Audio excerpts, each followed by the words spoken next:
Hey, welcome everybody. This is going to be a fun conversation. The point of these series is to have conversations with homeschool moms that are in the trenches so that you can glean tips, tricks, and encouragement from homeschoolers just like you. And so today I'm really excited to share with you my friend Mariah. Mariah, thank you for joining me. Yay. So we're going to jump right in. I would love for you to take the floor and just tell us about your homeschool journey. So how many kids you have, what their ages, like where are you at in homeschool? All right. So I have 4 kids. My oldest is 10. That's Lila. I've got Luke, who's 8, William, who's 6, and Bennett, who's 4. Nice. So we've got 4 kids crammed in nice and tight. Keeps it fun. Keeps it fun. I've been officially homeschooling for 5 years. Okay. But you know how homeschooling goes. You kind of are always teaching and they're always learning. Yeah. And I had made up my mind long before I ever had kids that I was going to homeschool my kids. Really? Based on my experience in public school and my brothers and our wide variety of experiences and successes and failures. I had made up my mind I wanted to be able to have the ability to cater to the individual needs of each of my kids. Had you known homeschoolers before? Actually, yes. A couple of my cousins were homeschooled.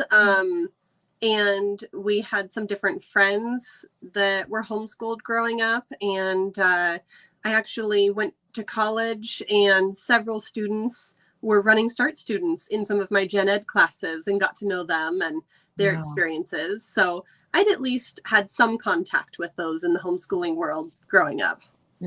I didn't. And I've talked about that before. I just thought I knew one odd homeschool little girl that lived like near my parents, and she would just always poke out of the bushes. She was always dirty, unkempt.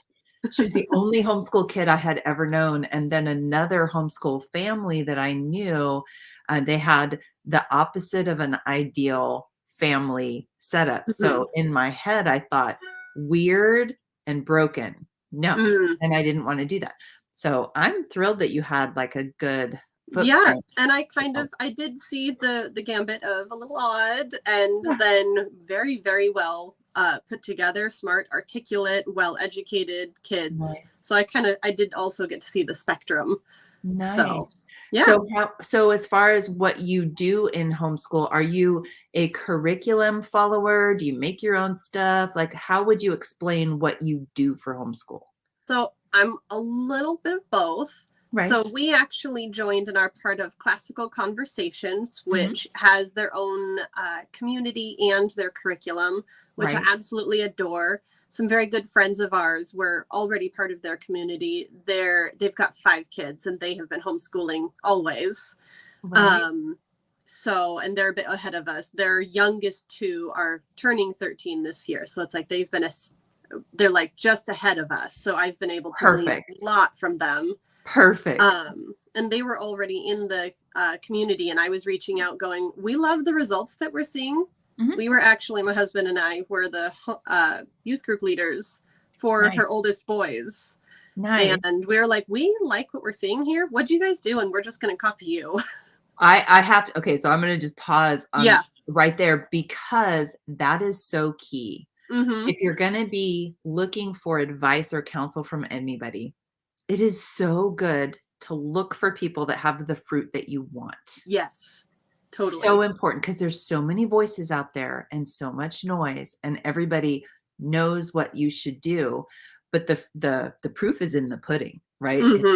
Right. So I love that. Yeah, that was very much. My husband came across their oldest son and looked over his shoulder at what he was doing and went, "What are you reading?" He was reading the Iliad in Latin, and he went, "Whoa, who are your parents? Can you meet them?" I love it. So we absolutely love CC. We've been doing it for 5 years, and that covers, the overview of the general subjects, history, math, English, all of that. And then I've been a bit eclectic with our math, reading, and writing curriculum at home as I've been trying to find the right fit for each kid. Right. So we've kind of dabbled in a bunch of different stuff. I'm also very much an opportunistic learner. Every opportunity is a learning opportunity. And I love it. yeah, so anytime the kids ask a question, we follow it down the bunny trail, wherever it leads us. You know, it's one of the most, it's one of the biggest lessons that it took me a long time to learn. And that was that there really is not a list of the 47,000 things that your kids need to learn. Mm-hmm. Instead, if you can focus on how you learn and how you approach, you know, curiosity and exploration and all those things, life skills, relationship building, finding help when you get stuck, that's where the secret sauce lies, because we live in the modern world where kids have access to supercomputers. I say it all the time. You know, if they've got a supercomputer in their hand, why bore them with a textbook that doesn't like relate to them? Yeah. So, now, Lila or Lily? Lila.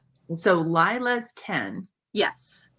Tiptoes right on the line where a lot of homeschool kids and homeschool parents trip over curriculum, because this is the age, like the next 3-4 years, it's when they really see this and they really start to question what's in front of them. Like, why do I need, why have you bumped into any of that yet?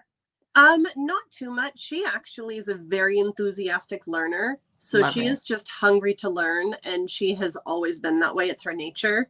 Love it. So she's just like, teach me everything as fast as you can. And Right. if you can't go fast enough, like, give me a device that I can go faster with.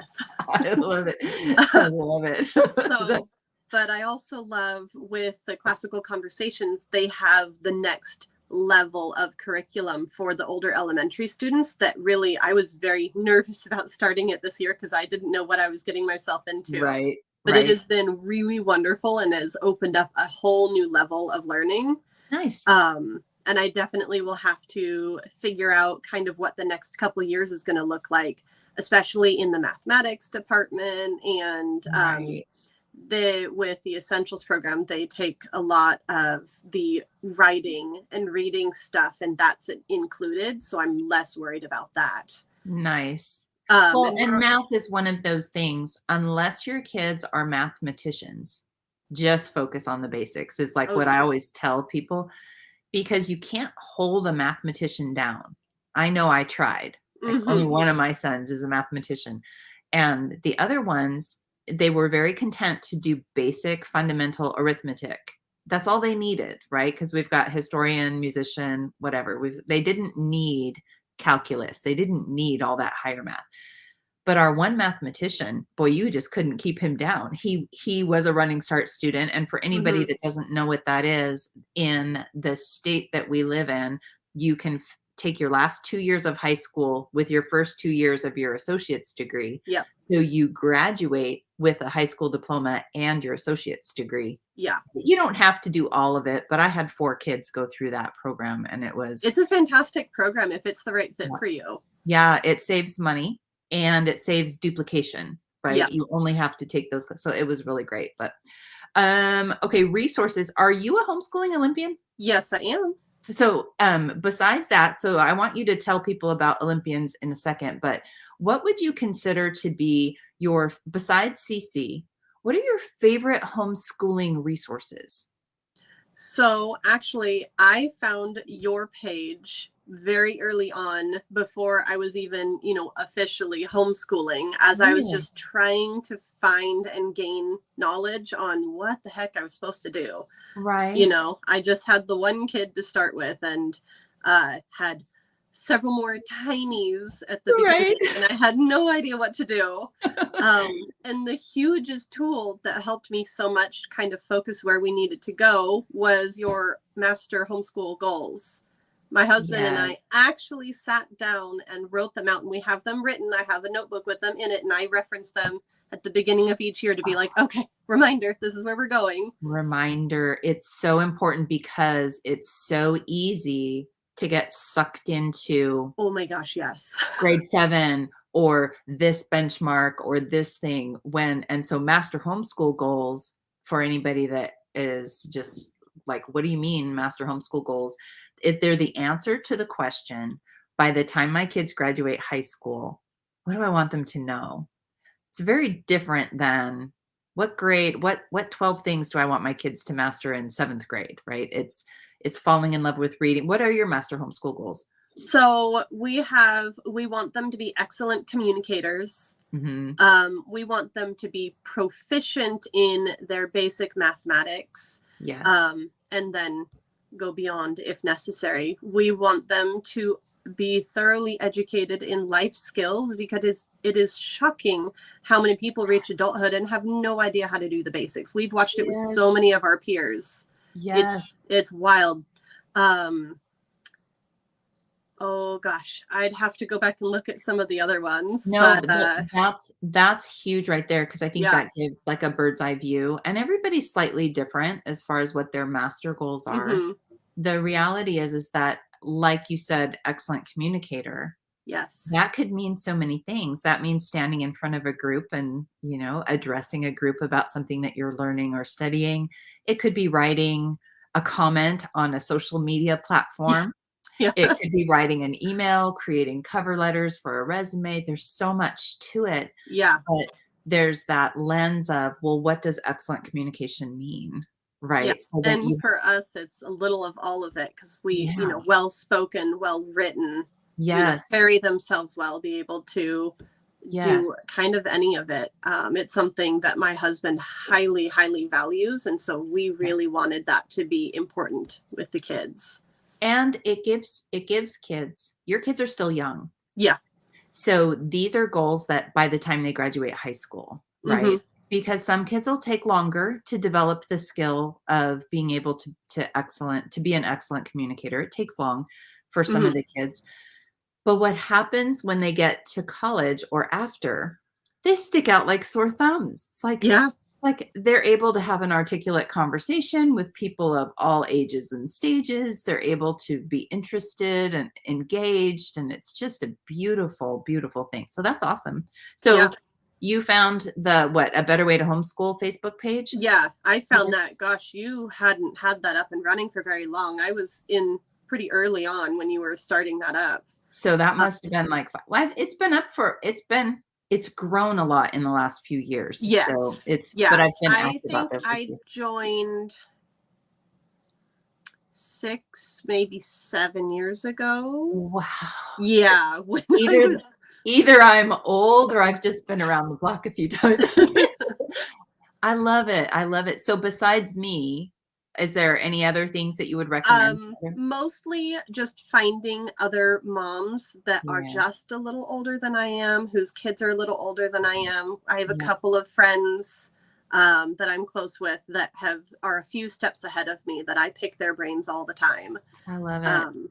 I love it. Yeah. So it's true with all areas of life, not just homeschool. Oh, completely. So good. My husband was just doing something today, and he made a mistake and brought it to a mentor, and the mentor's like, oh no, this. And he's like, yay. Like, oh, the power of mentors. It's huge. Well, and it's huge. Not expecting one to be able to speak into every area of your life, but having a person for each area that you need mentorship in. That's something we have found highly helpful and really effective. I love it. I always say I collect experts, and I carry them in my back pocket. It's like, because different people are experts. It's one of the things that I started speaking over my boys when they started to merge into the Running Start program in college, is that your goal now is to become an expert help seeker. There is somebody out there that can help you with anything that you get stuck on. And so your job when you get stuck or confused is to go, okay, where is the expert? And then you lean in and you find them. Because Mariah, you know this to be true. When you ask somebody that's really good at something, or they're really passionate about something, you ask them a question, they're so excited to share. Oh, yeah. Right. And they're speaking not from, well, wait, let me just read this textbook for a second. And wait, let me refresh my memory. They're not talking from there. They're talking from this life of experience. Right. And it's powerful. So, yeah. And that's been my primary source for figuring things out, has just been other people who've walked the walk and have done it longer than I have. Oh, I love it. Because there's too much information out there. If you go to the internet, it's overwhelming. I felt like I was drowning when I first started trying to do that. And I gave that up real quick. Yeah, that's good. It's like, stop struggling. Like, that's good. Okay, so what would you say is the hardest part of homeschooling so far for you? Well, I have a slightly unique walk with homeschooling. As we had made up our minds that I was going to homeschool from the beginning, we have discovered challenges along the way that we never anticipated. I actually have a very neurodivergent household. I have, my oldest was diagnosed just last October. She has Tourette's and dyslexia.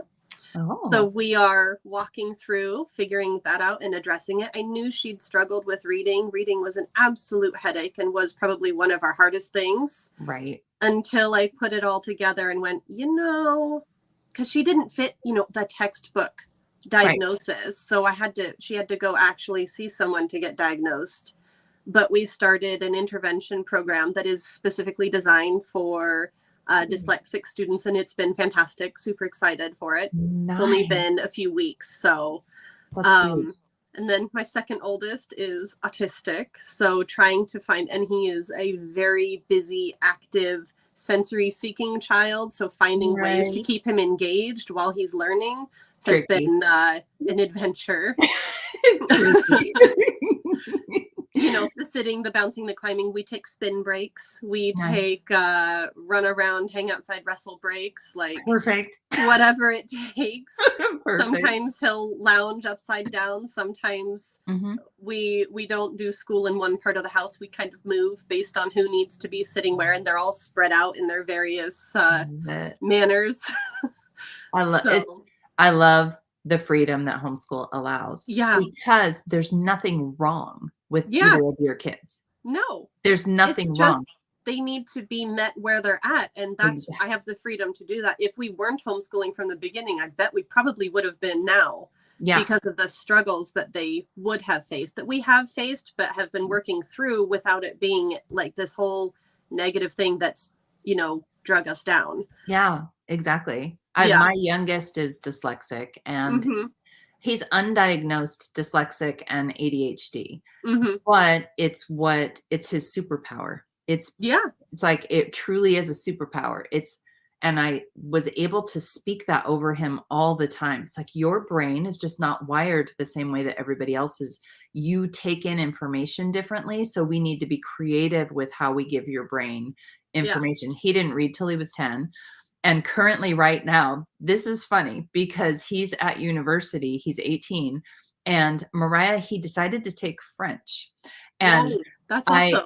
So this is his first year of French, and I tried to talk him out of it. I go, babe, you are dyslexic and you don't know the English core. So you're going to jump into French and be dyslexic, and you don't even know, like, because we marinated in literature. Yes. Our focus was how the words flow off the page. The focus was not what's a past participle, what's a indefinite article. So that was never part of his wheelhouse. So it's so funny that now he's in a French class. But as the Lord is so good, because his professor is a longstanding dyslexic coach. Oh my gosh, how amazing. She spotted him right in the class. She goes, "You're dyslexic." So she's been tutoring. So anyway, that's fantastic. Yeah, but it's wonderful that, so you have a very diverse home. You have a heart for this too, right? Yeah. So aren't you planning on doing something with this in the future, maybe? I'm working on compiling information and putting it out there. I had started writing some blog articles, and then kind of felt on my heart that I really probably need to do video form, as terrifying as that is. See, it's not bad. You're just talking. It's not too bad. It's not too bad. It's not just too bad. Communicating our experiences, trials and tribulations, things we've learned, for other parents who are going through the same thing. Because I have found that if you have children who are neurodivergent, but who are not necessarily the most severe form or struggling a huge amount, like My kids love to learn. They are learning successfully. Resources are very limited, and you tend to be ostracized from those communities because, well, you don't actually know what anyone's going through, and your kids are fine enough. You don't need to be here. So it's an interesting place to be. That's like almost like if you need a handicap. Now, your kids are not handicapped, so this is a different analogy. But if you needed a handicapped placard so that you could park, but you don't limp and you don't use a walker, right? So maybe you just have like I can't stress my heart out, but you can't tell by looking at you. And people judge the heck out of that. Judge. Oh my, it's terrible. It's terrible. Because my son, who's autistic, is very, very smart and very outgoing and doesn't meet the typical stereotypes of what autism looks like. And yet he very much struggles with social cues. He is very anxious if things do not go his way. If school is too challenging, he will melt down, rip up his worksheets, and storm off. Which is like, oh, okay, bud, let's restart this. Yeah, let's just try that again. Maybe tomorrow. But I mean, those are challenges that my youngest doesn't face. Like, he will just happily sit down and do his writing and go about his happy little day and not get quite so flustered over things. Yeah, every kid's so different. Oh, yeah. So amazing. So I'm hoping to be able to just be create a space where others who are in the same boat as me can kind of find a community and be like, hey, I get it. Someone else gets it. Yeah, so. I love that. I love that. It's important in this very divided space to give space and to welcome people in at all stages and severities and things. And yet it's also good to have a sweet spot like that where you're like, okay, you can relate to like you said, there's so much information out there. It's wonderful that there would be a community for people that fit like you, right? Yeah. Well, and especially being, a neurotypical parent is you actually get frowned on and looked down on because, well, you don't understand what they're going through. So how can you actually parent them? It's like, but I'm their mom. Like, why wouldn't I be able to parent them? Right? Yeah. That does not make sense. No. Okay, so we're almost done. So the last part here is final advice. So knowing what you know today, what advice would you give to your younger self or to a new homeschooler that's freaking out? Because you kind of freak out at first when you. Yeah. So final thoughts. What kind of advice do you have? So I actually have a number of new interested in homeschooling moms I've been speaking to lately who are in the panic, what do I do point. Yep. So the first thing that I learned the hard way is you need to set aside a structured time, like this is school time and nothing else gets scheduled during school time.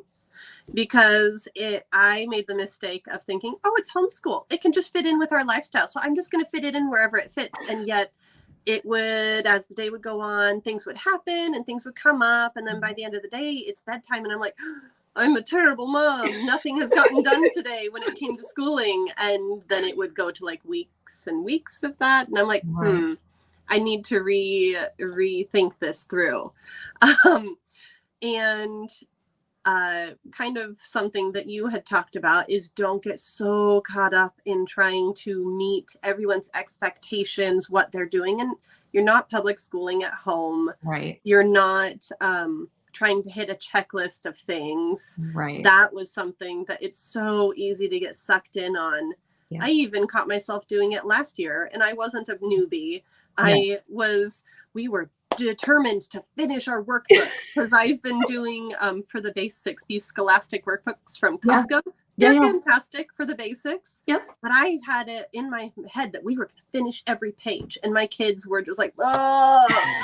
And I'm like, as we were almost to the end of the year, I was like, maybe I should have approached that differently because it made all of us a bit frustrated. I had to go through that every year. I the whole time, 25 years, I would know it, and it's kind of like you suddenly look up and you're like, wait, how did I get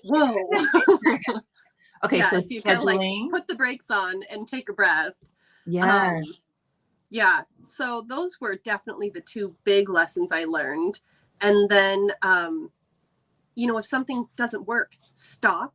Yes. And take a step back and try something else. And that's not harming them to do that. With the reading thing with my oldest is I've done like 4, 5, 6 different reading curriculums as I'm like, okay, this isn't working. Stop, take a step back, try again. And here we are, we're starting again, but I love what you said. You stop because it's not working, but then you said, it's not hurting them. It's not hurting them to stop. No. It's actually, there's some things that you should push through, right? There's some things that you should, but on the whole, if you stop because something's not functioning, you're not breaking your kid. You're not breaking your kid because you push curriculum aside. You're not breaking their education because you take a week. You're not, I love that. So yeah. Well, and it's like you said, you still got to push through certain things. Like my 6-year-old hates penmanship. He hates handwriting. I'm like, nope, this is a skill you've got to figure out. Like, we can practice it in whatever way you want. You can write in like sand. You can write on a whiteboard. You can copy passages from a favorite book or just do the words in this page. Like, pick something, but you're going to have to write. Right. So dry erase markers on the window. I did that a lot. Yeah. We've been doing on the whiteboard, and he sits it up and writes this way. I'm like, I guess that works. Because he's going to be here. This is the world. I mean, it is the world, but knowing how to write by hand, you still have to do that regardless of all of the online stuff. I agree. Yeah. And they have to they're going to get, we're going to do the old school. We're doing cursive. We're doing all of it. Yeah. And then we'll do typing. So it's all important. Yeah. And apparently cursive is super good for dyslexic kids, I've learned. It is. And out of my 5 kids, 3 wrote in cursive. Mm-hmm. 1 refused to write in cursive, and I just didn't push it.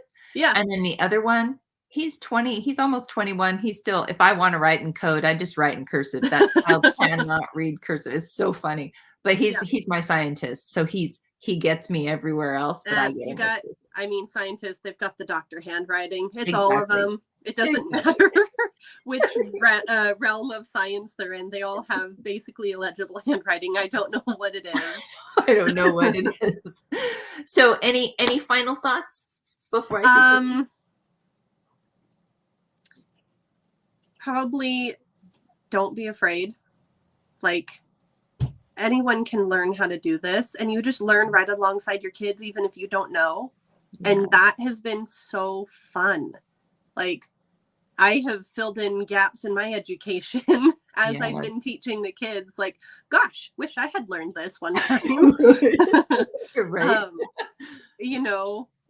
You had said something about one of yours not doing the grammar, but our classical conversations essentials curriculum is all grammar, like sentence diagramming, intent stuff. And I'm sitting there going, oh, wow, I really am barely grasping this. And my daughter's over here like, oh, I've got this. And she's diagramming sentences. And, oh, that's the predicate. And that's the past participle. And I'm like, I'm so glad you understand this, because I don't really. Yep. And that's okay. But you can learn right alongside them. You don't have to be an expert in anything to do this. You don't have to have college education. You don't have to be a teacher. Like, you can just learn right alongside your kids. And honestly, that's been so fun. They have loved it as much as I have. Like, the fact that I'm like, gosh, I didn't know that. Let's learn together. Right. So. Well, I love that. And I think that's such an important word. And it's a great place to just kind of wind up, on the flip side, your kids are 10 and under, my kids are 18 and older.